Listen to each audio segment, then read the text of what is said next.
Hello, എല്ലാവർക്കും ദിശ അക്കാഡമിയുടെ പുതിയൊരു ക്ലാസ്സിലോട്ട് സ്വാഗതം. അപ്പം ഇന്ന് നമ്മൾ നോക്കാൻ പോകുന്ന ജോഗ്രഫി എന്ന് പറയുന്ന ഒരു ടോപ്പിക്കിലാണ്. അപ്പോൾ നമുക്കറിയാം SSC, NTPC, PSC, UPSC എല്ലാ കോമ്പറ്റേറ്റീവ് എക്സാമിനും ജോഗ്രഫി എന്ന് പറയുന്ന വളരെ ഇമ്പോർട്ടൻ്റ് ആയിട്ടുള്ള ഒരു ടോപ്പിക്കാണ്. ജോഗ്രഫിയും അതുപോലെ പൊളിറ്റി, ഹിസ്റ്ററി എല്ലാം ഇമ്പോർട്ടൻ്റ് ആണ്. അതിൽ ജോഗ്രഫിക്ക് കുറച്ചുകൂടി ഇമ്പോർട്ടൻസ് കൂടുതലാണ് കൊടുക്കണം നിങ്ങൾ പഠിക്കുമ്പോൾ. കാര്യം കുറച്ച് ടഫാണ്. നമ്മൾ കുറച്ച് കാര്യങ്ങൾ മനസ്സിലാക്കി പഠിക്കണം. സയൻസ് പോലെ തന്നെ പഠിക്കേണ്ട ഒരു ടോപ്പിക്കാണ് ജോഗ്രഫി എന്ന് പറയുന്നത്. അപ്പോൾ ജോഗ്രഫി ആണ് നമ്മൾ ജോഗ്രഫിയിൽ ഒരു ഇമ്പോർട്ടൻ്റ് ആയിട്ട് ടോപ്പിക്കായിട്ടുള്ള സോളാർ സിസ്റ്റമാണ് നമ്മൾ ഇന്ന് നോക്കാൻ പോകുന്നത്. അപ്പോൾ എൻ്റെ പേര് അർച്ചന. നമുക്ക് ക്ലാസ് സ്റ്റാർട്ട് ചെയ്യാം.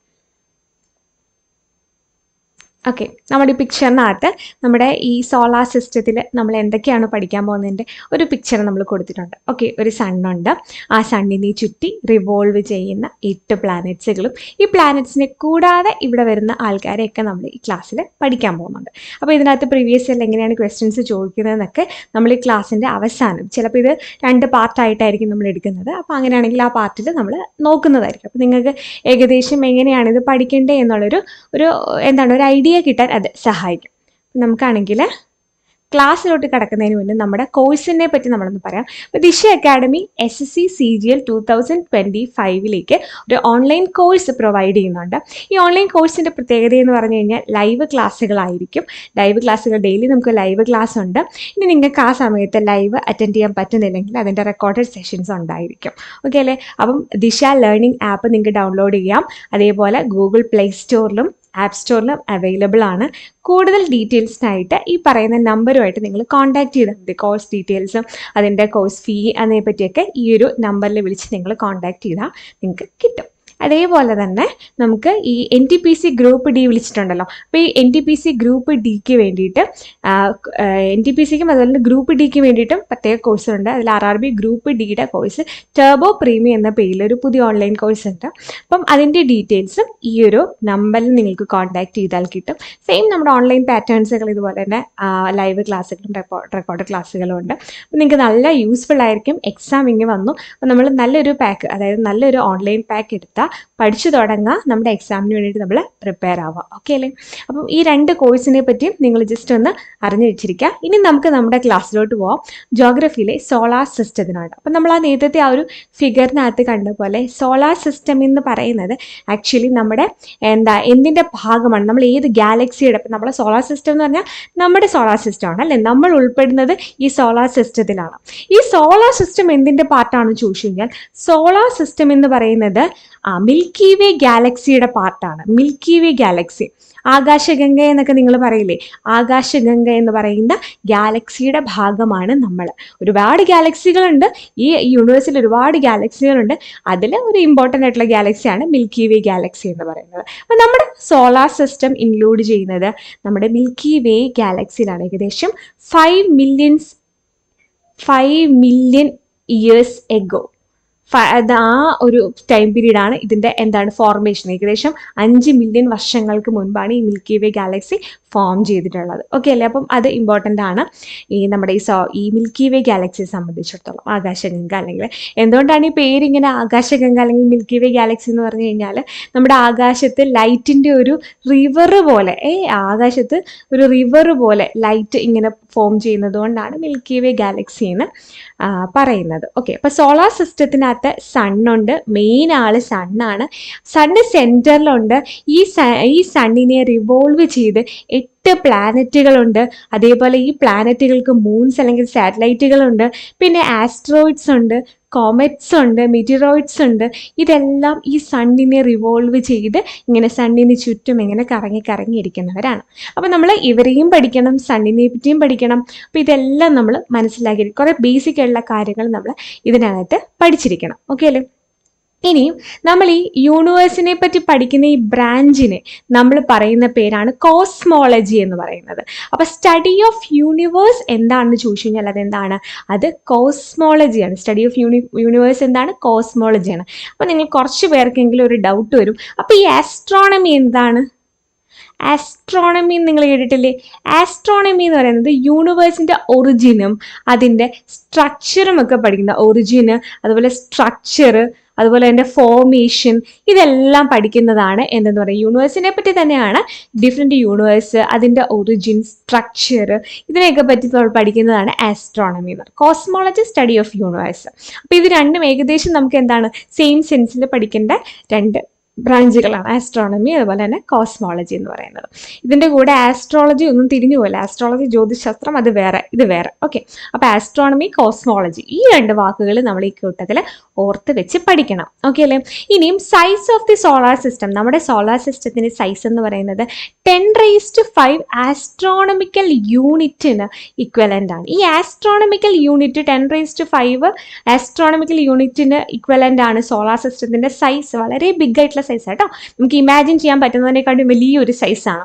അപ്പോൾ നോക്കിക്കേ, ഈ ആസ്ട്രോണമിക്കൽ യൂണിറ്റ് എന്ന് പറയുന്നത് ഡിസ്റ്റൻസിൻ്റെ യൂണിറ്റ് ആണ്. നമ്മൾ ലൈറ്റ് ഇയർ പറയില്ലേ, ലൈറ്റ് ഇയറും ഡിസ്റ്റൻസിൻ്റെ യൂണിറ്റ് ആണ്. ആസ്ട്രോണമിക്കൽ യൂണിറ്റും എന്താണ്, ഡിസ്റ്റൻസിൻ്റെ യൂണിറ്റ് ആണ്. അപ്പോൾ ഈ ആസ്ട്രോണമിക്കൽ യൂണിറ്റ് നമ്മൾ അതിൻ്റെ മീനിങ് എന്താണ്, നമ്മൾ ഫിസിക്സിൽ ഇത് ഓൾറെഡി പഠിക്കും. അപ്പോൾ നിങ്ങൾ റെയിൽവേ എക്സാമുകൾക്കും ഒക്കെ സയൻസ് നല്ലപോലെ പഠിക്കുന്ന കുട്ടികളാണെങ്കിൽ നിങ്ങൾ ഓൾറെഡി യൂണിറ്റ്സ് ആൻഡ് മെഷർമെൻറ്റ്സിലൊക്കെ ഇത് കേട്ടിട്ടുണ്ടാവും അല്ലെങ്കിൽ പഠിച്ചിട്ടുണ്ടാവും. എന്താണ് ആസ്ട്രോണമിക്കൽ യൂണിറ്റ് എന്ന് പറയുന്നത്? നമ്മുടെ സണ്ണും അതുപോലെ തന്നെ എർത്തും തമ്മിലുള്ള ആവറേജ് ഡിസ്റ്റൻസ് ആണ് ഈ ആസ്ട്രോണമിക്കൽ യൂണിറ്റ് കൊണ്ട് എന്ത് ചെയ്യുന്നത്, ഉദ്ദേശിക്കുന്നത്. ഏകദേശം 1.49 × 10⁻11 കിലോമീറ്റേഴ്സ് ഒക്കെ വരും. അപ്പം ആ ഒരു കാര്യം നിങ്ങൾ ഓർത്ത് വയ്ക്കുക. അപ്പം സണ്ണും എർത്തും തമ്മിലുള്ള ആവറേജ് ഡിസ്റ്റൻസ് ആണ് ഈ ആസ്ട്രോണമിക്കൽ യൂണിറ്റ് എന്ന് പറയുന്നത്. അതിൻ്റെ 10⁵ ടൈംസ്, ഈ പറഞ്ഞ വാല്യൂ തന്നെ ഭയങ്കര വലിയ വാല്യൂ ആണ്. അതിൻ്റെ 10⁵ മടങ്ങ് എന്താണ്, കൂടുതലാണ്. 10 കഴിഞ്ഞിട്ട് 5 0 അത്രയും ടൈംസ് അതെന്താണ്, കൂടുതലാണ് എന്തെന്ന് പറയുന്നത് ഈ സോളാർ സിസ്റ്റത്തിൻ്റെ സൈസ് എന്നാണ് ഇവിടെ പറയുന്നത്. സോ ജസ്റ്റ് അത് മനസ്സിലാക്കി വെക്കുക. എന്താണ് ആസ്ട്രോണമിക്കൽ യൂണിറ്റ് എന്നും കൂടെ മനസ്സിലാക്കി വെക്കണം കേട്ടോ. ഓക്കെ അല്ലേ? ഇനി നമുക്ക് നമ്മുടെ ഈ സണ്ണും ആ പ്ലാനറ്റ്സുകളെയൊക്കെ ഒന്ന് പഠിക്കാം. നമുക്കറിയാവുന്ന കാര്യങ്ങൾ തന്നെയാണ്, പക്ഷേ ഇതിൻ്റെ ഓർഡർ വളരെയധികം ഇമ്പോർട്ടൻ്റ് ആണ്. നോക്കി, ഈ പിക്ചർ നോക്കിക്കഴിഞ്ഞാൽ നിങ്ങൾക്ക് മനസ്സിലാവും. ഈ പിക്ചറിനകത്ത് ഇതാണ് സണ്ണ് അല്ലേ, ഇതാണ് നമ്മുടെ സൺ എന്ന് പറയുന്നത്. അപ്പം സണ്ണിന് ചുറ്റും കുറേ സർക്കിൾസ്, ആക്ച്വലി ഇത് സർക്കിൾസ് അല്ല, ഇത് എലിപ്സ് ആണ് കേട്ടോ. എലിപ്റ്റിക്കൽ അല്ലേ, എലിപ്സ് ആണ്. ഓക്കെ, എലിപ്സ് ആണ്. അപ്പം ഈ എലിപ്സിൻ്റെ ഓരോ എലിപ്സ്, ഇപ്പം ഇത് 1, ഇത് 2, അങ്ങനെ കുറേ എലിപ്റ്റിക്കൽ പാത്ത് ഉണ്ട്. ഈ പാത്തിനെ നമ്മൾ പറയുന്ന പേരാണ് ഓർബിറ്റ് എന്നാണ് പറയുന്നത്. എന്താണ് ഓർബിറ്റ്? അപ്പം സണ്ണിന് ചുറ്റും ഓരോ ഓർബിറ്റുകളിലായിട്ടാണ് ആരും നിൽക്കുന്നത്, ഓരോ പ്ലാനറ്റും നിൽക്കുന്നത്. അതിലിതാ ഈ ഫസ്റ്റ് കാണുന്ന പ്ലാനറ്റ് ആരാണ്? മെർക്കുറി എന്ന് പറയുന്ന പ്ലാനറ്റ് ആണ്. സെക്കൻഡ് വീനസ് ഉണ്ട്, തേർഡ് എർത്ത് ഉണ്ട്, ഫോർത്ത് മാർസ് ഉണ്ട്, ഫിഫ്ത്ത് ജൂപ്പിറ്റർ ഉണ്ട്, അതുപോലെ തന്നെ 6th എന്ന് പറയുന്ന സാറ്റേൺ ഉണ്ട്, 7th യുറാനസ് ഉണ്ട്, 8 നെപ്റ്റ്യൂൺ ഉണ്ട്. അപ്പം നോക്കിക്കേ, 1 മെർക്കുറി, 2 വീനസ്, 3rd പൊസിഷനിൽ എർത്ത് ഉണ്ട്, 4th പൊസിഷനിൽ മാർസ് ഉണ്ട്, 5th പൊസിഷനിൽ ജൂപ്പിറ്റർ ഉണ്ട്, സൈസ് ഭയങ്കര കൂടുതലാണ്, സാറ്റേൺ 6th ആണ്, യുറാനസ് 7th ആണ്, നെപ്റ്റ്യൂൺ 8 ആണ്. ഈ സണ്ണിൽ നിന്നും ഈ ഡിസ്റ്റൻസ് ഇങ്ങനെ കൂടുന്തോറും ഈ എലിപ്സിന്റെ എന്താണ് സൈസ് കൂടിയിരിക്കും. ഇത്രയും ഈ മെർക്കുറി ചുറ്റുന്നതിനേക്കാൾ കൂടുതൽ പാത്ത് ആര് കവർ ചെയ്യും? സാറ്റേണും യുറാനസും നെപ്റ്റ്യൂണും ഒക്കെ കവർ ചെയ്യും. നമ്മൾ ജസ്റ്റ് ലൈക്ക് നമ്മൾ കെമിസ്ട്രിയിലൊക്കെ ഒരു ന്യൂക്ലിയസിന് ചുറ്റും ഇലക്ട്രോൺസുകൾ റിവോൾവ് ചെയ്യുന്ന കാര്യം പറയില്ലേ, അതേപോലെ തന്നെയാണ് ഇവിടെ എന്താണ് നമ്മുടെ സണ്ണിന് ചുറ്റും ആരിങ്ങനെ റിവോൾവ് ചെയ്യുന്നുണ്ട്? ഈ പ്ലാനറ്റ്സ് മാത്രമല്ല, കോമറ്റ്സും ആസ്ട്രോയിഡ്സും ഒക്കെ ഇതിൻ്റെ ഇടയിലുണ്ട് കേട്ടോ. അപ്പം നമ്മൾ മനസ്സിലാക്കി വെക്കേണ്ട കാര്യം, സണ്ണാണ് സെൻറ്റർ. ഓക്കെ അല്ലേ? സണ്ണിനെ സെൻറ്റർ ആയിട്ടുള്ള ഈ തിയറിനെ പറയുന്ന പേരാണ് ഹീലിയോസെൻട്രിക് തിയറി. എന്താണ് ഹീലിയോസെൻട്രിക് തിയറി? ഹീലിയോസെൻട്രിക് എന്ന് വെച്ചാൽ ആരാണ് സെൻറ്റർ അവിടെ? സെൻറ്റർ ആരാണ്? സണ്ണാണ്. ഈ തിയറി കൊണ്ടുവരുന്നത് കോപ്പർനിക്കസ് ആണ് കേട്ടോ. നിക്കോളാസ് കോപ്പർനിക്കസ് ആണ് ഈ ഒരു തിയറി കൊണ്ടുവരുന്നത്. മനസ്സിലാക്കി വെക്കണം. ഹീലിയോസെൻട്രിക് തിയറി കൊണ്ടുവരുന്ന ആരാണ്? നിക്കോളാസ് കോപ്പർനിക്കസ് ആണ്. ഇനിയും ആദ്യം പക്ഷെ അങ്ങനെയല്ലായിരുന്നു കേട്ടോ. ആദ്യകാലങ്ങളിൽ ഈ എർത്ത് സെന്ററിലാണെന്നാണ് വിശ്വസിച്ചിരുന്നത്. ഇതിന് ചുറ്റും പ്ലാനറ്റ്സുകൾ റിവോൾവ് ചെയ്യുന്നുണ്ട് എന്ന് പറഞ്ഞു. അപ്പൊ അത് ജിയോസെൻട്രിക് തിയറിയാണ്. അത് കൊണ്ടുവരുന്നത് ടോളമിയാണ്. ജിയോസെൻട്രിക് കൊണ്ടുവരുന്നത് ആരാണ്? ടോളമിയാണ് കേട്ടോ. ടോളമിയാണ് ജിയോസെൻട്രിക് തിയറി കൊണ്ടുവരുന്നത്. അപ്പൊ ടോളമി കൊണ്ടുവരുന്നത് ജിയോസെൻട്രിക് തിയറിയാണ്. അതേപോലെ തന്നെ ഹീലിയോസെൻട്രിക് തിയറി കൊണ്ടുവരുന്നത് ആരാണ്? Nicholas Copernicus. ഓക്കെ, നമുക്ക് ആ ഓർഡർ ഒന്നും കൂടെ മനസ്സിലാക്കി വെക്കണം. ഏതൊക്കെയാണ്? Mercury, Venus, Earth, Mars, Jupiter, Saturn, Uranus, Neptune. സെന്ററിൽ ആരാണ്? സണ്ണാണ്. ഓക്കെ, അപ്പം നമുക്കാണെങ്കിൽ ഈ സണ്ണിനെ പറ്റി കുറച്ച് കാര്യങ്ങളൊന്ന് മനസ്സിലാക്കി വെക്കണം കേട്ടോ. ആരാണ് സണ്ണ്? സൺ എന്ന് പറയുന്നത് ഈ സോളാർ സിസ്റ്റത്തിന്റെ നട്ടെല്ല് എന്ന് നമുക്ക് വേണമെങ്കിൽ പറയാം. ഈ സോളാർ സിസ്റ്റം എന്ന് പറയുന്നത് ഈ സണ്ണിനെ ബേസ് ചെയ്തിട്ടാണ്. എങ്ങനെയാണ് നമുക്കത് പറയാൻ പറ്റുന്നത്? സണ്ണാണ് ഈ സോളാർ സിസ്റ്റത്തിന്റെ സെന്റർ, അല്ലെങ്കിൽ എനർജി സോഴ്സ്. അതേപോലെ തന്നെ ലൈറ്റിന്റെ സോഴ്സ്, ഇതെല്ലാം ആരാണ്? നമ്മുടെ ഈ സണ്ണാണ്. Sun is the centre of the solar system. Solar സിസ്റ്റത്തിന്റെ സെന്റർ ആണ്. അതേപോലെ തന്നെ ultimate source of heat and light. Solar സിസ്റ്റത്തിന് വേണ്ടിയിട്ടുള്ള എനർജിയുടെയും അതേപോലെ തന്നെ ലൈറ്റിന്റെയും സോഴ്സും സൺ തന്നെയാണ്. ഏകദേശം 1.5 മില്യൺ കിലോമീറ്റർ, അല്ലെങ്കിൽ നമുക്ക് എന്താ പറയുന്നത് 150 million kilometre away from earth. Sun എർത്തിൽ നിന്ന് എത്ര കിലോമീറ്റർ അകലെയാണ് നോക്കിക്കേ? 150 മില്യൺ കിലോമീറ്റർ. നമ്മൾ നേരത്തെ ആസ്ട്രോണമിക്കൽ യൂണിറ്റ് പറഞ്ഞില്ലേ?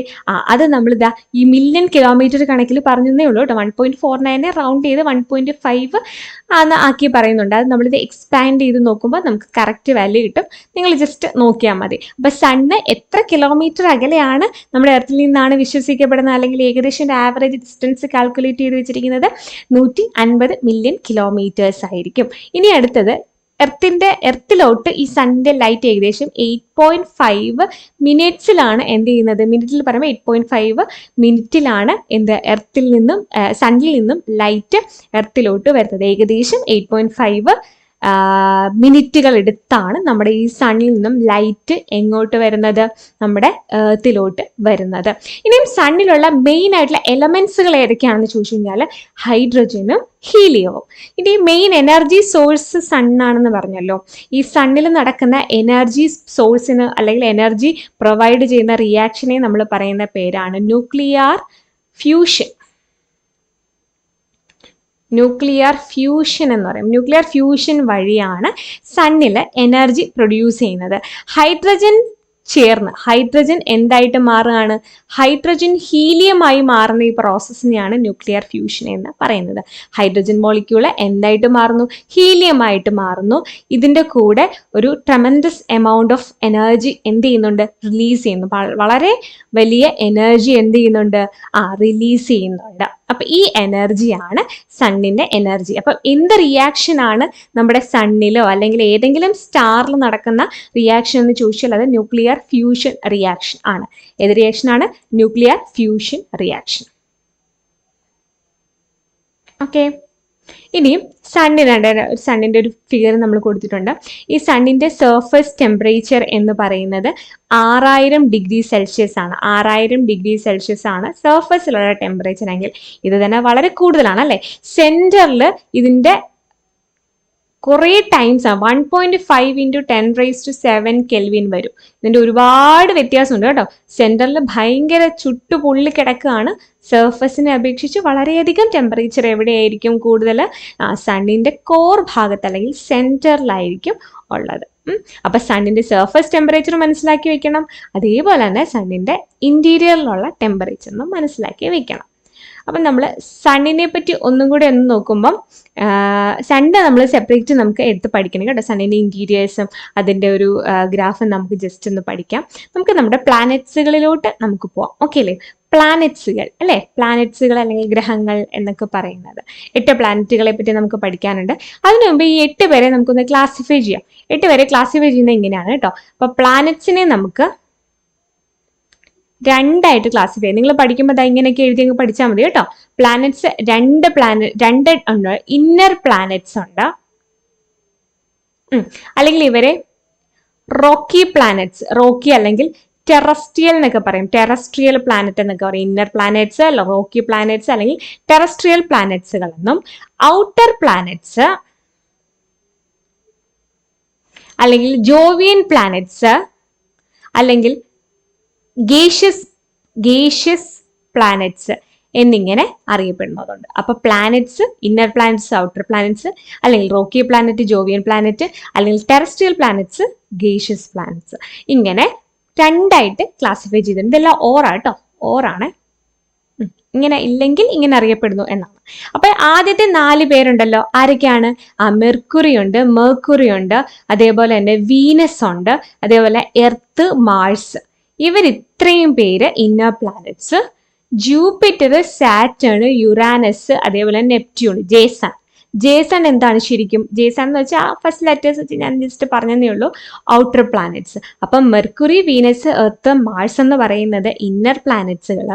ഔട്ടർ പ്ലാനറ്റ്സുകൾ എന്ന് പറയുമ്പോൾ ജൂപ്പിറ്റർ തൊട്ട് അങ്ങോട്ടുള്ളവർ ഔട്ടർ പ്ലാനറ്റ്സുകളും ആയിരിക്കും. ഇത്രയും കാര്യങ്ങൾ അതിനകത്ത് ഞാൻ നോട്ട് പോലെ കൊടുത്തിട്ടുണ്ട്. ജസ്റ്റ് ഇത് മാത്രമേ നമ്മൾ അതിനകത്ത് പറയുന്നുള്ളൂ. അപ്പോൾ ഇന്നർ പ്ലാനറ്റ്സുകളും ബേസിക് ക്ലാസിഫിക്കേഷൻ ആണ്. ഇത് കൂടാതെ ഒരു പ്ലാനറ്റ് നാസ കണ്ടുപിടിച്ചിട്ടുണ്ട്. അതിന്റെ പേര് കാർല എന്നാണ് കേട്ടോ. കാർല ജസ്റ്റ് മനസ്സിലാക്കി വെക്കുക. കാർല ഇതുവരെ അങ്ങനെ ക്വസ്റ്റ്യൻ ഒന്നും ചോദിച്ചിട്ടില്ല. ജസ്റ്റ് കാർലയെ പറ്റി ഒന്ന് മനസ്സിലാക്കി വെക്കുക. കാർല. ഓക്കെ, നെക്സ്റ്റ് നമ്മൾ നോക്കാൻ പോകുന്നത്, ഓക്കെ, അപ്പൊ നമ്മൾ പ്ലാനറ്റ്സുകളുടെ ക്ലാസിഫിക്കേഷൻ വളരെ സിമ്പിൾ ആണ്. ഇതുവരെ പറഞ്ഞ കാര്യങ്ങൾ വലിയ ഡിഫിക്കൽറ്റി ഇല്ലാത്ത കാര്യങ്ങളാണ്, നമ്മൾ മനസ്സിലാക്കി പഠിക്കേണ്ട കാര്യം എന്ന് ഉള്ളൂ. അപ്പൊ ഇനി മുതൽ പ്ലാനറ്റ്സുകളെ പറ്റി ഒരുപാട് ക്വസ്റ്റ്യൻസ് ചോദിച്ചിട്ടുണ്ട് കേട്ടോ. പ്ലാനറ്റ്സ് മിക്കവാറും ചോദിക്കുന്ന ഒരു ക്വസ്റ്റ്യൻ എന്ന് പറയുന്നത് ഇവർക്കൊക്കെ എന്തെങ്കിലുമൊക്കെ പ്രത്യേകതകളുണ്ടാവും. ഇപ്പൊ ഇവരുടെ നിക് നെയിംസ് വെച്ചിട്ട്, ഇവരുടെ ഒരു സൈസ് വെച്ചിട്ട് ഏറ്റവും ചെറിയ പ്ലാനറ്റ് അല്ലെങ്കിൽ ഹോട്ടസ്റ്റ് പ്ലാനറ്റ് എന്നോ ഇങ്ങനെയൊക്കെ കുറെ ക്വസ്റ്റ്യൻസ് ചോദിക്കും. അപ്പൊ പ്ലാനറ്റ്സുകളെ പറ്റി നമ്മൾ സെപ്പറേറ്റ് അവരുടെ പ്രോപ്പർട്ടീസ് ഒക്കെ പഠിച്ചാൽ മാത്രമേ നമുക്ക് അങ്ങനെയുള്ള ക്വസ്റ്റ്യൻസ് പെട്ടെന്ന് ചോദിക്കുമ്പോൾ പെട്ടെന്ന് ആൻസർ ചെയ്യാൻ പറ്റുള്ളൂ. അപ്പൊ നമുക്ക് മെർക്കുറി ആദ്യം നമ്മൾ പഠിക്കുന്നത് മെർക്കുറി അല്ലെങ്കിൽ ബുധൻ എന്ന് പറയുന്ന ഈ ഒരു പ്ലാനറ്റിനെ പറ്റിയാണ്. സൂര്യനോട് ഏറ്റവും അടുത്ത് കിടക്കുന്ന പ്ലാനറ്റ് ആണ് മെർക്കുറി, അല്ലെങ്കിൽ നമുക്ക് എന്താ പറയാം, ബുധൻ എന്ന് പറയുന്ന ഈ ഒരു പ്ലാനറ്റ്. അപ്പൊ മെർക്കുറി എന്ന് പറയുന്ന സണ്ണിനോട് ഏറ്റവും അടുത്ത് കിടക്കുന്ന പ്ലാനറ്റ് ആണ്. അതേപോലെ തന്നെ സ്വന്തമായിട്ട് സാറ്റലൈറ്റുകളൊന്നും ഇല്ലാത്ത ഒരു പ്ലാനറ്റ് കൂടിയാണ് മെർക്കുറി. സ്വന്തമായിട്ട് എന്തില്ല? സാറ്റലൈറ്റുകളില്ല, മൂൺസ് ഒന്നും ഇല്ല ആർക്ക്? മെർക്കുറിക്ക്. ഇനിയും ഇതിന്റെ ആക്സിസിൽ റൊട്ടേറ്റ് ചെയ്യുന്നത് ഏകദേശം 58.65 എർത്ത് ഡേയ്സ് എടുത്തിട്ടാണ്. എത്ര ഡേയ്സ് എടുത്തിട്ടാണ്? 58.65 എർത്ത് ഡേയ്സ് എടുത്തിട്ടാണ് ഇത് സ്വന്തം ആക്സിസിൽ റൊട്ടേറ്റ് ചെയ്യുന്നത്. സ്വന്തം ആക്സിസിൽ റൊട്ടേറ്റ് ചെയ്യുന്നത്.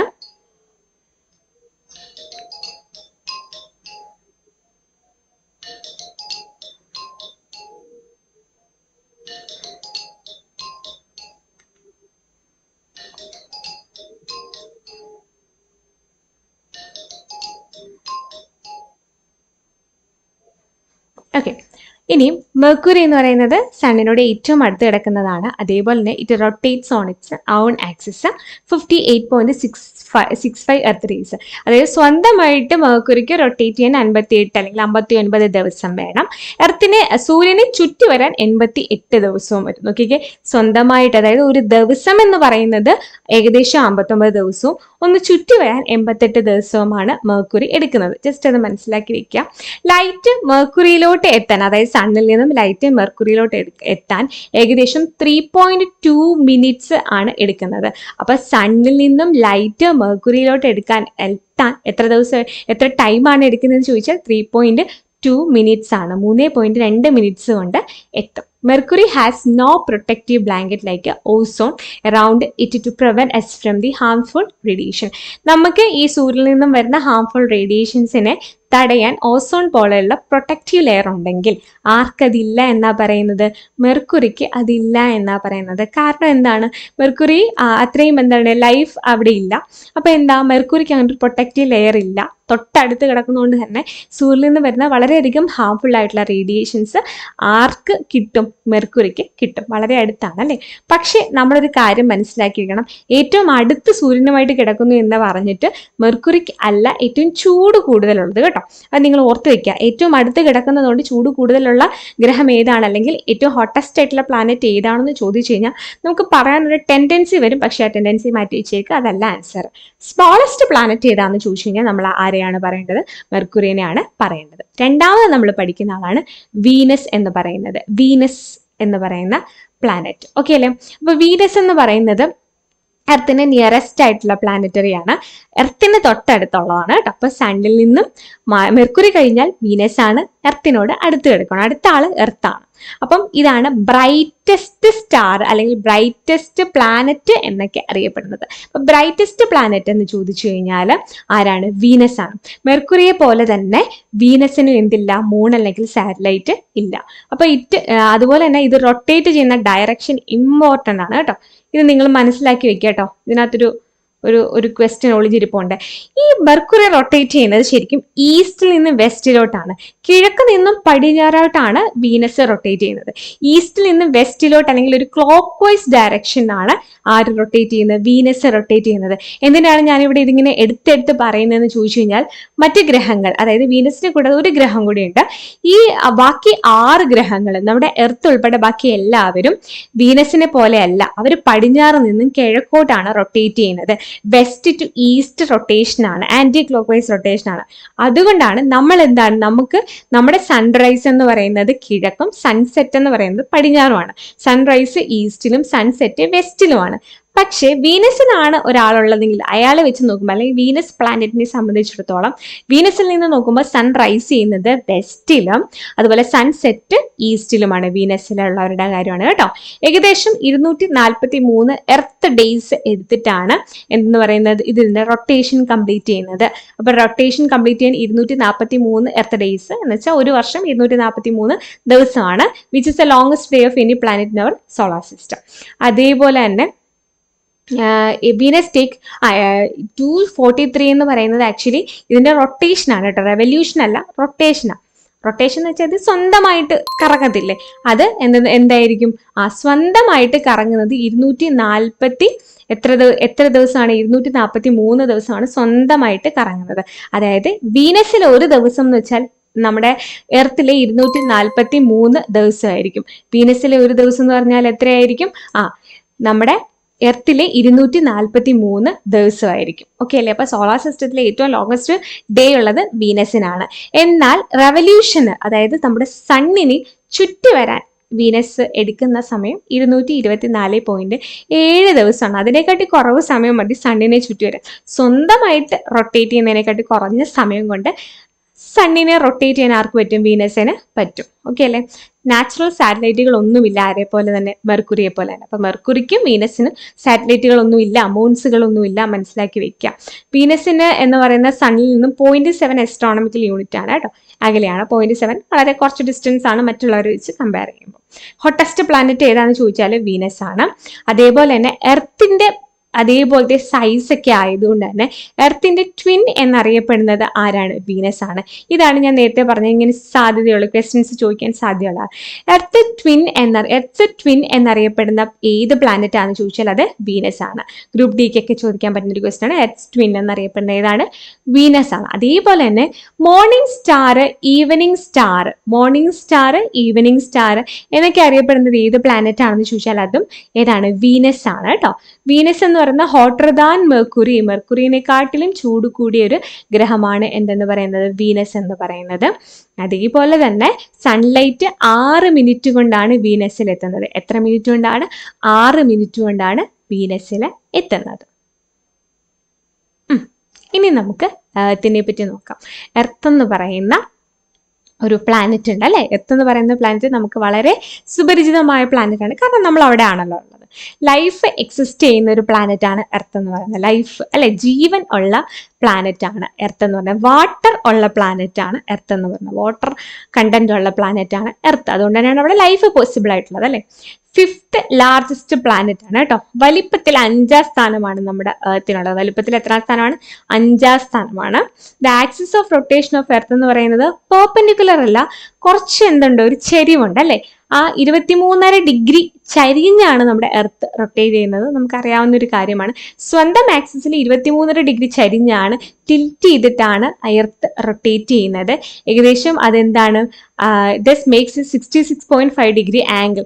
23.5 ഡിഗ്രി ചരിഞ്ഞ് 66 ഡിഗ്രി ആംഗിൾ മേക്ക് ചെയ്തുകൊണ്ട് എർത്ത് എന്ത് ചെയ്യും? റൊട്ടേറ്റ് ചെയ്യും. ഓക്കെ അല്ലേ? നമ്മൾ എർത്തിന്റെ കാര്യം നമുക്ക് ഓൾമോസ്റ്റ് നമുക്ക് കേട്ടിട്ടുള്ള കാര്യങ്ങൾ തന്നെയാണ്. എർത്തിന്റെ കാര്യം ഞാൻ ഇനിയും പറയാൻ പോകുന്നത്.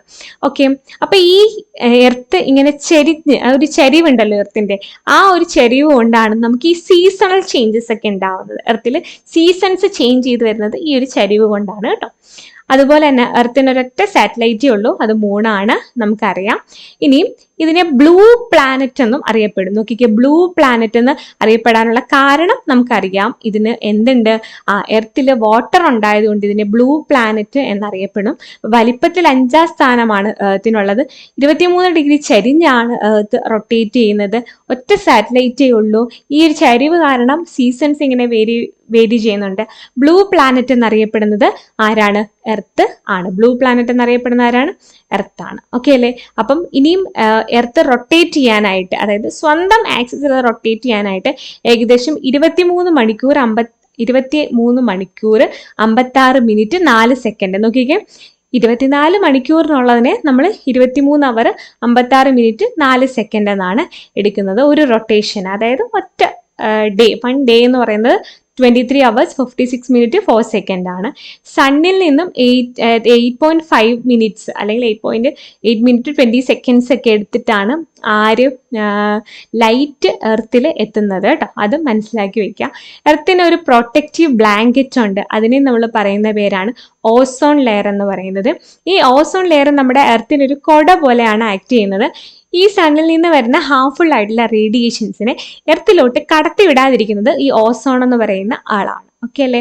അപ്പൊ നമ്മുടെ ലൈഫിനെ സേവ് ചെയ്യുന്ന ആളെന്ന് വേണമെങ്കിൽ നമുക്ക് പറയാൻ പറ്റും. അൾട്രാവയലറ്റ് ഹാർംഫുൾ ആയിട്ടുള്ള UV റേഡിയേഷൻസിൽ നിന്നൊക്കെ നമ്മളെ പ്രൊട്ടക്ട് ചെയ്യുന്നത് ആരാണ്? ഈ ഓസോൺ ആണ് എന്ന് നമുക്ക് പറയാം. ഓക്കെ, ഇനി മാർസ്. അപ്പം നമ്മൾ ഇന്നർ പ്ലാനറ്റ്സ് അല്ലെങ്കിൽ ടെറസ്ട്രിയൽ പ്ലാനറ്റ്സ് ഇവരെ പറ്റിയാണ്, റോക്കി പ്ലാനറ്റ്സിനെ പറ്റിയാണ് പഠിച്ചുകൊണ്ടിരിക്കുന്നത്. അതിൽ നമ്മൾ ലാസ്റ്റ് പഠിക്കാൻ പോകുന്ന ആളാണ് മാർസ് എന്ന് പറയുന്നത്. നമ്മൾ ആരെയൊക്കെ പറ്റിയാണ് ഇതുവരെ പഠിച്ചതെന്ന് നമുക്ക് ജസ്റ്റ് നോക്കാം. നമ്മൾ ആദ്യം മെർക്കുറി പഠിച്ചു, വീനസ് പഠിച്ചു, എർത്ത് പഠിച്ചു, ഇപ്പം മാർസ് പഠിക്കാൻ പോകുന്നു. അപ്പം മാർസ് എന്ന് പറയുന്നത് 4th നിയറസ്റ്റ് പ്ലാനറ്റ് ആണ്, അറിയാം, 4ാമത്തെ പ്ലാനറ്റ് ആണ്. അതേപോലെ സെക്കൻഡ് സ്മോളസ്റ്റ് പ്ലാനറ്റ് ആണ് കേട്ടോ, സെക്കൻഡ് സ്മോളസ്റ്റ് പ്ലാനറ്റ് ആണ്. ഇനിയും it is also describe red planet. Blue planet എന്ന് എർത്തിനെയാണ് അറിയപ്പെടുന്നതെങ്കിൽ റെഡ് പ്ലാനറ്റ് എന്ന് അറിയപ്പെടുന്നുണ്ട്. റെഡ് കളറിൽ ഒരു അപ്പിയറൻസ് ഉണ്ടാവും. കാരണം എന്താണെന്ന് ചോദിച്ചാൽ ഇതിനകത്തുള്ള അയൺ ഓക്സൈഡിന്റെ സർഫസിലുള്ള അയൺ ഓക്സൈഡിന്റെ പ്രസൻസ് ആണ്. അപ്പൊ ഈ മാർസിന് റെഡ് പ്ലാനറ്റ് എന്ന് പേര് വരാൻ കാരണം എന്താണെന്ന് ചോദിച്ചു കഴിഞ്ഞാൽ അയൺ ഓക്സൈഡിൻ പ്രസൻസ് ആണ്. പ്രസൻസ് ഓഫ് അയൺ ഓക്സൈഡ് ആണ് ഇതിന് എന്ത് പേര് കൊടുക്കുന്നത്? റെഡ് പ്ലാനറ്റ് എന്ന് പറയുന്ന പേര് കൊടുക്കുന്നത്. അപ്പം the land mass of Mars and earth എന്ന് പറയുന്നത് സിമിലർ ആണ് കേട്ടോ. ലാൻഡ് മാസ്, അതുകൊണ്ട് തന്നെ നമുക്ക് ഈ മാർസിൽ ലൈഫ് ഉണ്ടോ എന്ന് റിസർച്ച് ഇപ്പോഴും നടന്നുകൊണ്ടിരിക്കുകയാണ്. അപ്പം ലാൻഡ് മാസ് ഏകദേശം സെയിം ആണ്, റെഡ് പ്ലാനറ്റ് എന്നാണ് അറിയപ്പെടുന്നത്. ഏകദേശം എർത്തിനെ പോലെ തന്നെ 24 മണിക്കൂർ 37 മിനിറ്റ് എടുത്തിട്ടാണ് ഒരു റൊട്ടേഷൻ കംപ്ലീറ്റ് ചെയ്യുന്നത്. 687 ദിവസം, അതായത് ഏകദേശം എർത്തിന്റെ ഡബിൾ ടൈം എടുത്തുകൊണ്ടാണ് എന്തെടുക്കുന്നത്? റെവല്യൂഷൻ കംപ്ലീറ്റ് ചെയ്യുന്നത്. അതുപോലെ തന്നെ മാർസിന് 2 സാറ്റലൈറ്റ് ഉണ്ട്. അവരുടെ പേര് ഇമ്പോർട്ടൻ്റ് ആണ്, ഫോർബസ് ആൻഡ് ഡെയ്മോസ്. ഡെയ്മോസും ഫോർബസും ഡെയ്മോസും ആണ് മാർസിന്റെ ഇമ്പോർട്ടൻ്റ് ആയിട്ടുള്ള 2 സാറ്റലൈറ്റ്. 2 ഉള്ളൂ, 2 സാറ്റലൈറ്റ് പഠിച്ചു വെക്കണം. ഡെയ്മോസും ഫോർബസും 2 ഉള്ളെങ്കിൽ അത് പഠിച്ചൊക്കെ എളുപ്പമായിരിക്കും, അതുകൊണ്ടാട്ടോ. അപ്പൊ റെഡ് പ്ലാനറ്റ് എന്നറിയപ്പെടുന്നു. അതേപോലെ തന്നെ എന്തുകൊണ്ടാണ് ആ റെഡ് പ്ലാനറ്റ് എന്നറിയപ്പെടുന്ന കാരണം എന്ന് ചോദിച്ചു കഴിഞ്ഞാൽ അതെന്താണ്? അയൺ ഓക്സൈഡിന്റെ സർഫസിലുള്ള അയൺ ഓക്സൈഡിന്റെ പ്രസൻസ് ആണ്. 24 മണിക്കൂർ 37 മിനിറ്റ് ആണ് റൊട്ടേഷൻ എടുക്കുന്നത്. റെവല്യൂഷൻ 687 ദിവസം. ഇതൊക്കെ ഇമ്പോർട്ടൻ്റ് ആട്ടോ. ഇത് മാത്രമെങ്കിലും നിങ്ങൾ നോട്ട് ചെയ്ത് പഠിക്കണേ.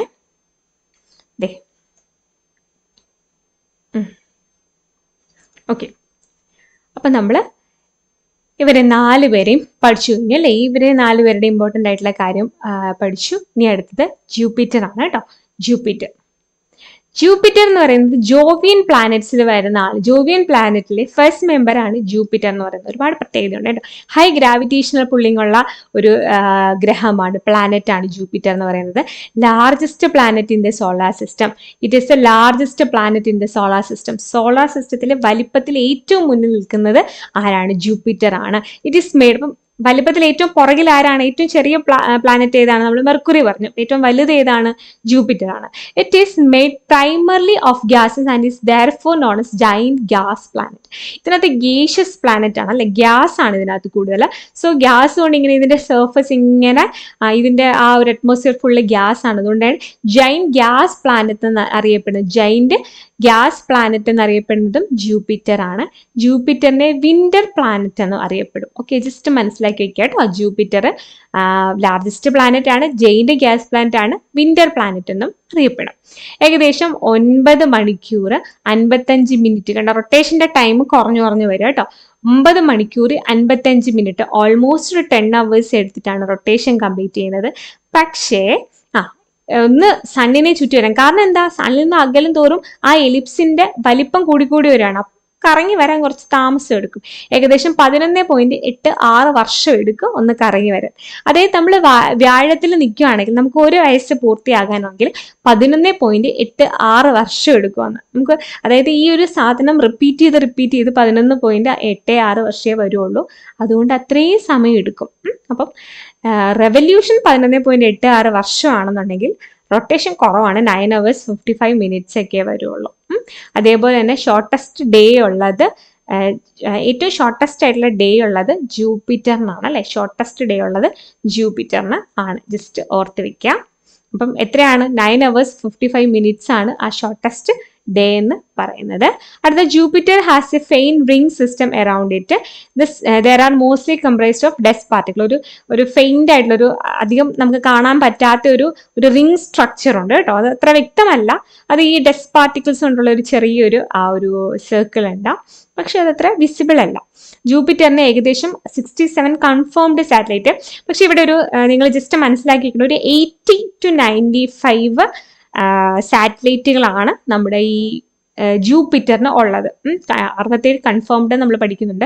80 to 95, ഈ 95 ഒക്കെ ഓപ്ഷനിൽ വരുവാണെങ്കിൽ അത് ആൻസർ ആയിരിക്കും. 95, 97 എന്നൊക്കെ ഓപ്ഷനിൽ ഉണ്ടെങ്കിൽ അത് കറക്റ്റ് ആൻസർ ആയിരിക്കും. 80 to 95 ആ ഒരു ഓപ്ഷൻ. കാരണം നമ്മുടെ ഈ എക്സാമുകളുടെ ആൻസർ കീയിൽ നമുക്ക് ഈ 95 ഒക്കെ ആൻസർ വന്നിട്ടുണ്ട് കേട്ടോ. 95 ആണ് നമ്മൾ അല്ലാതെ നോക്കുമ്പോഴും 95 ആണ് നമ്മുടെ ഈ ജൂപ്പിറ്ററിന്റെ സാറ്റലൈറ്റ് എന്ന് പറയുന്നത്. ഇതിൽ മെയിൻ ആയിട്ടുള്ളത് ഗാനിമേഡ് എന്ന് പറഞ്ഞിട്ടാണ്. ജൂപ്പിറ്ററിന്റെ ഈ ഗാനിമേഡ് എന്ന് പറഞ്ഞ സാറ്റലൈറ്റ് ആണ് സോളാർ സിസ്റ്റത്തിലെ തന്നെ ലാർജസ്റ്റ് നാച്ചുറൽ സാറ്റലൈറ്റ്. അതായത് വലിപ്പത്തിൽ ഒന്നാമത് നിൽക്കുന്നത് ഗാനിമേഡ് എന്ന് പറയുന്നത് ആരുടെ സാറ്റലൈറ്റ് ആണ്, ജൂപ്പിറ്ററിന്റെ സാറ്റലൈറ്റ് ആണ്. ജൂപ്പിറ്ററിന്റെ സാറ്റലൈറ്റ് ഉള്ള ഗാനിമേഡ് എന്ന് പറയുന്നത് സോളാർ സിസ്റ്റത്തിലെ ഏറ്റവും വലിയ നാച്ചുറൽ സാറ്റലൈറ്റ് ആണ്. പഠിക്കണം കേട്ടോ. മെർക്കുറി എന്ന് പറഞ്ഞ പ്ലാനറ്റ് ഉണ്ടല്ലോ, അതിനെക്കാട്ടി വലിപ്പമുണ്ട് ഈ ഗാനിമേഡ് എന്ന് പറയുന്ന സാറ്റലൈറ്റിന്.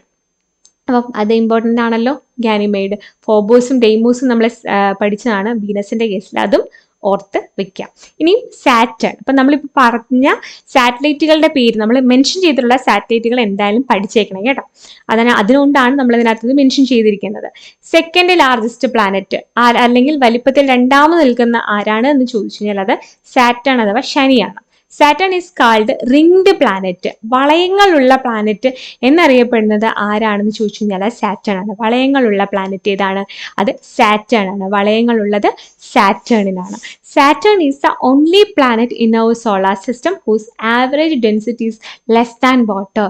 വാട്ടറിനേക്കാളും ഡെൻസിറ്റി കുറഞ്ഞ ഒരു പ്ലാനറ്റ് ആണ് സാറ്റേൺ. റിംഗ്ഡ് പ്ലാനറ്റ് എന്ന് അറിയപ്പെടുന്നു. ഏകദേശം 30 റിങ്സ് ആൻഡ് 53 കൺഫേംഡ് നാച്ചുറൽ സാറ്റലൈറ്റുകൾ ആർക്കുണ്ട്? നമ്മുടെ സാറ്റേണിനുണ്ട് കേട്ടോ. അപ്പൊ സാറ്റേണിന് 30 റിങ്സ് ഉണ്ട്. ഇമ്പോർട്ടൻ്റ് ആണ്. സാറ്റലൈറ്റുകളുടെ കേസ് നമുക്ക് ലാസ്റ്റ് ഒന്നും കൂടി പറയാം. നമ്മൾ പഠിക്കണ്ടേ, നമ്പർ കറക്റ്റ് ആയിട്ട് പഠിക്കേണ്ടത്. അപ്പൊ എത്ര റിംഗ് ഉണ്ട്? 30 റിങ്സ്, ഓൾമോസ്റ്റ് അത്രത്തോളം റിങ്സും ഉണ്ട്. സാറ്റേൺ ഒരു 10 മണിക്കൂർ 34 മിനിറ്റ് ഒക്കെ എടുത്താണ് റൊട്ടേഷൻ കംപ്ലീറ്റ് ചെയ്യുന്നത്. ജൂപ്പിറ്ററിനെക്കാട്ടി കൂടുതൽ എടുക്കും കേട്ടോ റൊട്ടേഷൻ കംപ്ലീറ്റ് ചെയ്യുന്നത്. 29.4 വർഷം എടുത്തിട്ടാണ് റെവല്യൂഷൻ കംപ്ലീറ്റ് ചെയ്യുന്നത്. അതായത് നമ്മുടെ സണ്ണിനെ ഒന്ന് കറങ്ങി വരാനായിട്ട് ഏകദേശം 30 വർഷത്തോളം എടുക്കും. ഇനിയും നമ്മുടെ സാറ്റേണിന്റെ സാറ്റലൈറ്റ് ആയിട്ടുള്ള Titan, second largest natural satellite അല്ലെങ്കിൽ വലിപ്പത്തിൽ രണ്ടാമത്തെ. ഗാനിമേഡ് കഴിഞ്ഞാൽ ടൈറ്റൻ ആണ് വലിപ്പം കൂടുതൽ. ഗാനിമേഡ് ജൂപ്പിറ്ററിന്റെ സാറ്റലൈറ്റ് ആണെങ്കിൽ ടൈറ്റൻ ആരുടെയാണ്? സാറ്റേണിന്റെ സാറ്റലൈറ്റ് ആണെന്ന് ആലോചിച്ചാൽ മതി. Okay, it is the only moon in the solar system with clouds and dense planet like atmosphere. Okay അല്ലേ? അപ്പൊ ഇതിന്റെ മൂൺ എന്ന് പറഞ്ഞാൽ ഈ മൂണ്, അതായത് നമ്മുടെ ടൈറ്റന്റെ അറ്റ്മോസ്ഫിയർ ഏകദേശം പ്ലാനറ്റ് ലൈക്ക് അറ്റ്മോസ്ഫിയർ ആണ്. കാരണം എന്താണ്? ക്ലൗഡ്സും ഡെൻസ് ആയിട്ടുള്ള ഒരു അപ്പിയറൻസ് ആണ് നമ്മുടെ ഈ ടൈറ്റന്റെ സർഫസ് എന്ന് പറയുന്നത്. ജസ്റ്റ് ഓർത്ത് വെക്കാലോ. അപ്പൊ നമുക്ക് ഇതുവരെ നമ്മൾ പഠിച്ച കാര്യങ്ങളൊന്ന് ജസ്റ്റ് നോക്കാം. സണ്ണ് എന്ന് പറയുന്നത് ആദ്യം ഈ 8 പ്ലാനറ്റുകൾ ഒരു ഫിക്സ്ഡ് എലിപ്റ്റിക്കൽ പാത്തിലാണ് റിവോൾവ് ചെയ്യുന്നത്. അതിനെ ഓർബിറ്റ് എന്നാണ് വിളിക്കുന്നത്. ആദ്യത്തെ 4 പേരെ നമുക്ക് എന്തെന്ന് വിളിക്കാൻ പറ്റും? ടെറസ്ട്രിയൽ പ്ലാനറ്റ് എന്ന് വിളിക്കാൻ പറ്റും, ഇന്നർ പ്ലാനറ്റ് എന്ന് പറയാം. ഇതിന്റെ മെയിൻ സെന്റർ, അതായത് സോളാർ സിസ്റ്റത്തിന്റെ സെന്റർ എന്ന് പറയുന്നത് സണ്ണാണ്. സണ്ണ് സെന്റർ ആണ്, എനർജി സോഴ്സ് ആണ്. ഈ എനർജി ഉണ്ടാകുന്നതെന്ന് പറയുന്നത് ന്യൂക്ലിയർ ഫ്യൂഷൻ റിയാക്ഷൻ ആണ്. ഇമ്പോർട്ടൻ്റ് ആണ്. സ്റ്റാർസുകൾ, എല്ലാ നക്ഷത്രങ്ങളിലും നടക്കുന്ന റിയാക്ഷൻ എന്താണ്? ന്യൂക്ലിയർ ഫ്യൂഷൻ റിയാക്ഷൻ ആണ് കേട്ടോ. ന്യൂക്ലിയർ ഫ്യൂഷൻ റിയാക്ഷൻ ആണ്. അപ്പൊ അത് ജസ്റ്റ് മനസ്സിലാക്കി വെക്കാം. ഇനി sun is the ultimate source of energy. അതറിയാം. 150 മില്യൺ കിലോമീറ്റർ എവേ ഫ്രം ആണ് എർത്തിൽ നിന്നും സണ്ണിന്റെ ഡിസ്റ്റൻസ് എന്ന് പറയുന്നത്. അതേപോലെ ലൈറ്റ് 8.5 മിനിറ്റ്സ് കൊണ്ടാണ് എന്ത് ചെയ്യുന്നത്? നമ്മുടെ എർത്തിൽ എത്തുന്നത്. ഹൈഡ്രജനും ഹീലിയവും ആണ് മെയിൻ ഗ്യാസസ് അല്ലെങ്കിൽ main elements present in sun എന്ന് പറയുന്നത്. ഇനി നമുക്ക് സണ്ണിന്റെ ഏറ്റവും നിയറസ്റ്റ് ആയിട്ടുള്ള ഗാലക്സി അല്ലെങ്കിൽ നമ്മുടെ സോളാർ സിസ്റ്റത്തിന് നിയറസ്റ്റ് ആയിട്ടുള്ള ഗാലക്സി ഏതാന്ന് നിങ്ങൾക്ക് അറിയാം. ജസ്റ്റ് ഞാൻ ഇവിടെ ഓർമ്മിച്ച് ഒന്ന് പറയാണ് കേട്ടോ. ആൻഡ്രോമേഡ എന്ന് പറയുന്ന ഗാലക്സിയാണ് നമ്മുടെ സോളാർ സിസ്റ്റത്തിന് അടുത്ത്, അതായത് മിൽക്കി വേ ഗാലക്സിയിൽ നമ്മൾ പെടുന്നു. നമുക്ക് അടുത്തുള്ള ഗാലക്സിയാണ് ആൻഡ്രോമേഡ എന്ന് പറയുന്ന ഗാലക്സി. ഇവിടെ നേരത്തെ പറയണം എന്ന് ചോദിച്ചതാണ് ആൻഡ്രോമേഡ ഗാലക്സി. ഓക്കെ, അപ്പൊ hydrogen and helium are the main gases present in the sun. Sun has surface temperature 6000 degree Celsius നമ്മൾ പറഞ്ഞു. ഇന്നർ ടെമ്പറേച്ചർ അല്ലെങ്കിൽ കോർ ടെമ്പറേച്ചർ എന്ന് പറയുന്നത് 1.5 × 10⁻⁷ കെൽവിൻ ആണ് സർഫസ് ടെമ്പറേച്ചർ. പ്ലാനറ്റ്സിനെ പറ്റി പറയുകയാണെങ്കിൽ പ്ലാനറ്റ്സ് 2 തരത്തിലുണ്ട്, ഇന്നർ പ്ലാനറ്റ്സും ഔട്ടർ പ്ലാനറ്റ്സും. ഓർഡർ അനുസരിച്ച് ആദ്യത്തെ 4 ഇന്നറും അവസാനത്തെ 4 ഔട്ടർ പ്ലാനറ്റ്സ് അല്ലെങ്കിൽ ജോവിയൻ പ്ലാനറ്റ്സ് എന്ന് പറയാം. അത് ഗേഷ്യസ് ആണ് കുറച്ചും കൂടെ. അപ്പൊ അത് ജസ്റ്റ് നോക്കുക. കാർലയുടെ പേര് ഞാൻ പറയുന്നുണ്ട്, അത് മെൻഷൻ ചെയ്തിട്ടുള്ളത് കാര്യം ഒന്ന് മനസ്സിലാക്കി വയ്ക്കുന്നത് നല്ലതായിരിക്കും. മെർക്കുറി ഏറ്റവും ചെറിയ പ്ലാനറ്റ് ആണ്. അതേപോലെ തന്നെ എന്താണ് 58.65 ദിവസം എടുത്തിട്ടാണ് സ്വന്തമായി ഒന്ന് റിവോൾവ് ചെയ്യുന്നത്. ഏറ്റവും കൂടുതൽ ലോങ്സ്റ്റ് ആയിട്ടുള്ള റൊട്ടേഷൻ അല്ലെങ്കിൽ ലോങ്സ്റ്റ് ഡേ ഉള്ളത് മെർക്കുറിക്കാണ്. പ്രൊട്ടക്റ്റീവ് ലെയറിംഗ് ഒന്നുമില്ല. 3.2 മിനിറ്റ് എടുത്തിട്ട് ലൈറ്റ് വരും. വീനസിന്റെ കാര്യം പറഞ്ഞാണ്, വീനസിന്റെ നിയറസ്റ്റ് പ്ലാനറ്ററി നെയ്ബർ ആണ്, നമ്മുടെ എർത്തിലെ നിയറസ്റ്റ് പ്ലാനറ്ററി നെയ്ബർ ആണ്. ബ്രൈറ്റ് ആണ്, ഹോട്ട് ആണ്, സാറ്റലൈറ്റ് ഒന്നുമില്ല. മെർക്കുറിക്കും സാറ്റലൈറ്റ് ഒന്നുമില്ല. റിട്രോഗ്രേഡ് റൊട്ടേഷൻ കാണിക്കുന്ന ആളാണ് കേട്ടോ. റിട്രോഗ്രേഡ് ഇനി ഒരാളെയും കൂടെ നമ്മൾ റിട്രോഗ്രേഡ് റൊട്ടേഷനിൽ പഠിക്കും. അപ്പം ഞാൻ ചോദിക്കും വീനസ്, അപ്പം നമ്മൾ പറയും വീനസും കൂടെ ഉണ്ട്. അപ്പം വേറൊരാളും കൂടി ഉണ്ടല്ലോ റിട്രോഗ്രേഡ് റൊട്ടേഷൻ കാണിക്കുന്ന, അല്ലെങ്കിൽ ക്ലോക്ക് വൈസ് റൊട്ടേഷൻ എന്നൊക്കെ പറയാം കേട്ടോ. ക്ലോക്ക് വൈസ് റൊട്ടേഷൻ കാണിക്കുന്ന മറ്റേ പ്ലാനറ്റ് ഏതാണെന്ന് ചോദിക്കും കേട്ടോ. അപ്പം ഇതെന്താണ്? റിട്രോഗ്രേഡ് റൊട്ടേഷൻ കാണിക്കുന്ന വീനസ് ആണ്. 243 എർത്ത് ഡേയ്സ് ആണ് longest day of any planet in our solar system. ഇത് ഇമ്പോർട്ടൻ്റ് ആണ് കേട്ടോ. ലോങ്സ്റ്റ് ഡേ എന്ന് പറയുന്നത്, ലോങ്സ്റ്റ് ഡേ 243 എർത്ത് ഡേയ്സ് ആണ് സ്വന്തമായി റൊട്ടേഷൻ എടുക്കാൻ. നമ്മൾ മെർക്കുറിക്ക് പറഞ്ഞപ്പോൾ നമ്മൾ എത്രയാണ്? മെർക്കുറിക്ക് നമ്മൾ മെർക്കുറിയുടെ മെർക്കുറിയിൽ നമ്മൾ പറഞ്ഞത് 58, അത് അത്യാവശ്യം വലുതാണ് അല്ലെ, ഒറ്റ ദിവസം എടുക്കാൻ. അതിനെക്കാട്ടി കൂടുതലാണ് നമ്മൾ വീനസിൽ പഠിക്കുന്നത്. ഏകദേശം അതിന്റെ 243 എർത്ത് ഡേയ്സ് എടുത്താണ് റൊട്ടേറ്റ് ചെയ്യുന്നത്, സ്വന്തമായിട്ട് ഇങ്ങനെ റൊട്ടേറ്റ് ചെയ്യുന്നത്. ലോങ്സ്റ്റ് ഡേ അങ്ങനെയാണ് വീനസിന് ഉണ്ടാകുന്നത്. അതിനെക്കാട്ടി കുറച്ച് സമയം മതി സണ്ണിനെ ഒന്ന് ചുറ്റി വരാനായിട്ട്. അതും അതായത് ഇയറിനെക്കാട്ടി കൂടുതലാണ് ഡേയുടെ അളവ്, ഡേയുടെ സമയം എന്ന് നമ്മൾ ആലോചിച്ചാൽ മതി വീനസിൽ. പിന്നെ എർത്തിന്റെ ട്വിൻ എന്നറിയപ്പെടുന്നത് വീനസ് ആണ്. അതേപോലെ മോർണിംഗ് സ്റ്റാർ, ഈവനിങ് സ്റ്റാർ എന്നറിയപ്പെടുന്നതും ഹോട്ടസ്റ്റ് പ്ലാനറ്റ് ഏതാണെന്ന് ചോദിച്ചാലും വീനസ് തന്നെയാണ് കേട്ടോ. വീനസിൽ കുറച്ച് അധികം അങ്ങനത്തെ കാര്യങ്ങൾ നമ്മൾ പഠിക്കാറുണ്ട്. ബ്ലൂ പ്ലാനറ്റ് എന്നറിയപ്പെടുന്നത് എർത്ത് ആണ്. 23 ഡിഗ്രി ചെരിഞ്ഞാണ് എർത്തിന്റെ ആ ഒരു ടിൽറ്റ് റൊട്ടേഷൻ എന്ന് പറയുന്നത്. അതുകൊണ്ട് നമുക്ക് സീസൺസ് ഇങ്ങനെ വേരി ചെയ്ത് വരും. പിന്നെ 24 hours ആണ് നമ്മുടെ, അത് കറക്റ്റ് പറയുകയാണെങ്കിൽ 23 hours 56 minutes 4 seconds എടുത്താണ് റൊട്ടേറ്റ് ചെയ്യുന്നത്. 365.5 1/4 ഡേയ്സ് എടുത്തിട്ടാണ് ഇത് റിവോൾവ് ചെയ്യുന്നത്. അറിയാവുന്നതുകൊണ്ട് ഞാൻ മെൻഷൻ ചെയ്തിട്ടില്ല കേട്ടോ. 8.3 minutes എടുത്തിട്ടാണ് ലൈറ്റ് എർത്തിലോട്ട് എത്തുന്നത്. പ്രൊട്ടക്റ്റീവ് ലെയർ ഉണ്ട്, അതിനെ നമ്മൾ ഓസോൺ എന്ന് പറയും. പിന്നെ നമ്മൾ ജസ്റ്റ് മാഴ്സിനെ പറ്റി പഠിച്ചു. മാഴ്സ് എന്ന് പറഞ്ഞാൽ റെഡ് പ്ലാനറ്റ് ആണ്. ഏകദേശം ടൈം നമ്മുടെ എർത്തിനെ പോലെ തന്നെയാണ് കേട്ടോ. പിന്നെ 687 ആണ് 1 year എന്ന് പറയുന്നത്, അല്ലെങ്കിൽ റെവല്യൂഷൻ എടുക്കുന്നത്. ഫോമോസിനെയും ഡെയ്മോസിനെയും പറ്റി ഓർത്ത് വയ്ക്കുക. ജൂപ്പിറ്റർ ഏറ്റവും വലിയ പ്ലാനറ്റ് ആണ്, ജൈന്റ് പ്ലാനറ്റ് ആണ്, വിന്റർ പ്ലാനറ്റ് ആണ്. അതുപോലെ 11.86 വർഷം എടുത്തിട്ടാണ് ഒരു റെവല്യൂഷൻ പൂർത്തിയാക്കുന്നത്. ഷോർട്ടസ്റ്റ് ഡേ ഉള്ളത് ആർക്കാണ്? സോളാർ സിസ്റ്റത്തിൽ ഷോർട്ടസ്റ്റ് ഡേ ജൂപ്പിറ്ററിന്. ലോങ്സ്റ്റ് ഡേ ആർക്കാണുള്ളത്? വീനസിനുമാണ് ഉള്ളത്. അത് ഓർത്ത് വയ്ക്കാം. ഏകദേശം സാറ്റലൈറ്റുകൾ 95 എബോ ഒക്കെ ഉണ്ട് സാറ്റലൈറ്റുകൾ എന്ന് പറയുന്നത്. Mostly comprised of dust particle ആണ്. ഗാനിമയുടെ ഏറ്റവും വലിയ സാറ്റലൈറ്റ് ആണ്. ജൂപ്പിറ്ററിന്റെ ഏറ്റവും വലുതാണ്, സോളാർ സിസ്റ്റത്തിലെ ഏറ്റവും വലുതാണ്. റിംഗ്ഡ് പ്ലാനറ്റ് എന്നറിയപ്പെടുന്നത് സോളാർ സിസ്റ്റത്തിലെ റിംഗ്ഡ് പ്ലാനറ്റ് എന്നറിയാം. ഏകദേശം 30 റിങ്സ് വരുന്നുണ്ട് കേട്ടോ. ടൈറ്റൻ ആണ് സാറ്റന്റെ മറ്റൊരു എന്തെന്ന് പറഞ്ഞ സാറ്റലൈറ്റ് എന്ന് പറയുന്നത്. ജസ്റ്റ് ഇന്നത്തെ ക്ലാസ്സിൽ നമ്മൾ ഇത്രേ പറയാൻ ഉദ്ദേശിക്കുന്നുള്ളൂ. പാർട്ട് 2 നമ്മൾ ബാക്കി പോർഷൻസും ഇമ്പോർട്ടൻ്റ് ആയിട്ടുള്ള ക്വസ്റ്റ്യൻസുകളും ഡിസ്കസ് ചെയ്യുന്നതാണ്. അപ്പം ഇന്നത്തെ ക്ലാസ് ഞാനിവിടെ വൈൻഡ് അപ്പ് ചെയ്യുന്നു. സാറ്റേൺ വരെയാണ് നമ്മൾ പറഞ്ഞ് നിർത്തിയിട്ടുള്ളത്. അപ്പം നമുക്ക് അടുത്ത ക്ലാസ്സിൽ ഇതിൻ്റെ കണ്ടിന്യൂഷൻ ആയിട്ട് പോവാം. അപ്പം ബൈ.